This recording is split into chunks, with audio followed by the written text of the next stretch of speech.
Welcome back to Two Guys Kitchen, and I'm Rob, and we're going to be doing a tip and trick with avocado.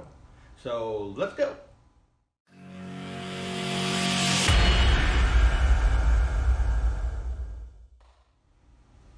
Okay, with avocado, I did an egg a couple weeks ago in a cup, if you might remember, and I did a little of a backward turn with my knife. And what's funny is that I got a lot of response about what I did, how I did it. That was great, which is great. So what I want to do is I want to expand on that today with this avocado. So what we're going to do is, first off, you want to check out your avocados. Avocados, typically when you get them from the store, are like hard as a rock. I mean, literally you can just knock someone out, right?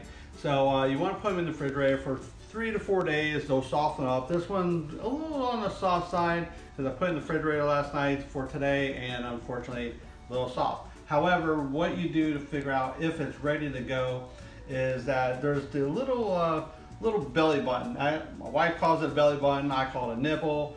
You call it whatever you want. Put it in the comments because I'd love to see your comments. So what you do is if it's ready to go, that should just pop right off just like that. See how that went? Easy peasy. And so when it pops off, that means it's ready to go. So what we're going to do right now is we're going to cut this avocado and just cut it straight down.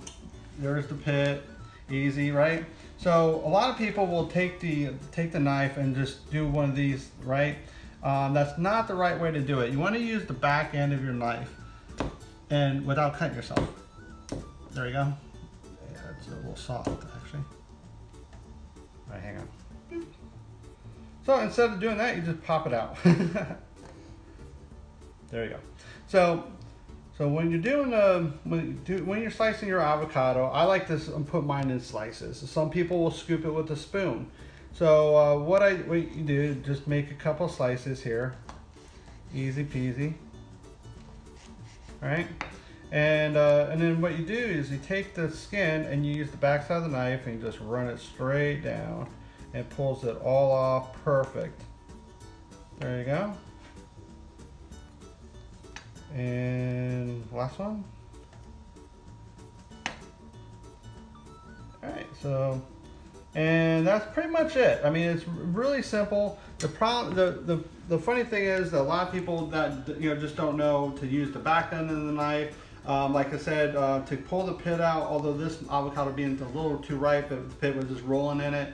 Use the corner of your knife, not the front, not this part, or even the tip. It's very dangerous. Once you get the avocado pit actually on your knife, you want to use a paper towel or something to grab it, and don't use your fingers because you will cut yourself. So that's my tip and trick of the day. Make sure you like and follow our videos, and we are on YouTube. So check us out, and I'll see you next time.